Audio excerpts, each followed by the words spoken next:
Good morning, relatives. Once again, my name is Joanne Spotted Bear. My Indian name is Matonia. I come from Wounded Knee, South Dakota. And I'm here to talk today a little bit about the flag and the government. Always talk about the government and our Indian people. This morning, I want you to know that I love you and I care about you, and I'm gonna have sweat out mixing with all women, and what we're gonna do is we're gonna pray about all this stuff that went wrong. From the very first teardrop of a grandmother to 2010. And one of the suggestions this morning on Wednesday the 27th or the 26th is of November 2010, or October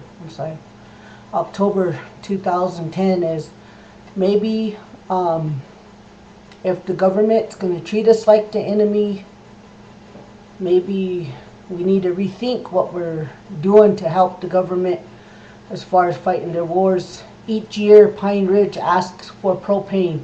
Maybe we need to buy a stock in propane and pay to have propane trucks come out and take care of our elders and our loved ones, and just make a special fund for that only. The next thing is we're not just asking here in the United States, but worldwide. I'm asking for people worldwide to help us to find solutions for the Indian people, because obviously the government is not. That's why we're asking. The government has failed to tell the people of the world that we still exist. November 5th, 2009, there was 564 tribes that went to Washington, D.C. Here it is, November 5th is right around the corner. Matter of fact, here in a week and a half or so, November 5th will be here again, 2010, and there is no talk of federal government going to Washington, D.C. Tribal government, 564 plus federal recognized tribes going to Washington, D.C. So I'm wondering if the government is ashamed of the Indian people, and that makes me ask this question. You want to do business here in the United States and call this America, but you can't even admit to the people that America is named after a man named Americoy, who followed Christopher Columbus. Columbus is a ship. Instead, you call that ship a man. You can't even say his real name. You can't admit to the people that there are no decisions in the Red Nation at all. From 1059 to 1743, when the first treaty was signed among the native Indian people, there are no decisions in the making of America. And then from 1743 to 2010, there is no native Indian within the President of the United States. So all them broken treaties and things like that, in my opinion, of all the readings and writings and looking at your rules and regulations, you violated the Indian people. You broke your promise, and that means you're doing illegal business here.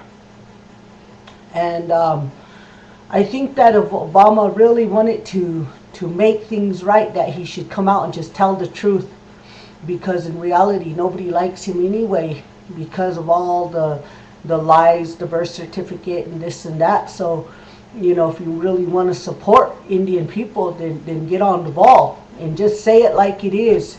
If not, the whole United States presidents all need to get off our land. We don't have no mass weapons of destruction. We barely got propane. and you know what? that's really intimidating to have to come on and ask help for our Indian people. Yeah, we have one, the Shakopee Sioux, who are really rich and doing well, it looks like. But if they had to spread their money across 564 plus tribes, maybe 800 to 1,000 tribes, they'd no longer be as rich as they think they are. And as for the 5% who are rich, who are millionaires, my relatives, I strongly ask you to listen to this. I went to a meeting, Quick Star, in 2003, and their 18-year-olds and their 16-year-olds are becoming millionaires. Meanwhile, our 12, well, from babies to 18, some of them barely have shoes or food or propane or anything. In America wants to call themselves rich, but they're on our land and they're doing business here, and that's like very intimidating. And if it was up to me, I keep thinking about this every day. I'd like to blow the four faces off the Black Hills and get rid of it, because there's nothing rich about them. That's our gold that's in the Black Hills. That's our gold that's in this land. That's our oil that our people, each and every one of you, have to pay for us to use our own minerals here. And some of our people, they live in FEMA trailer homes, and they can't even help. It's our lumber that they make these brand new homes with.